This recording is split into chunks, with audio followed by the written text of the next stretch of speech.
بسم الله الرحمن الرحيم، والصلاة والسلام على أشرف المخلوقين. اتهام بن كيران لوزير العدل.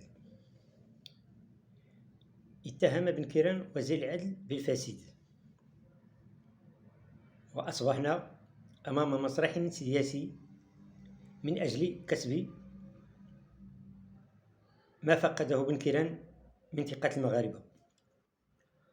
ومن المعروف أن نشاط خارطة السياسية لابن كيران معروفة تماما عند المغاربة. والغريب في هذه الأوضاع السياسية أن الحكومة الحالية تنمو وتتقدم في جميع الاتجاهات، وبالأخص السياسة الخارجية. بل إنما هو غير طبيعي أن ابن كيران دائما لابد أن يربط الوضع بالقضية الفلسطينية ومقاومة حماس.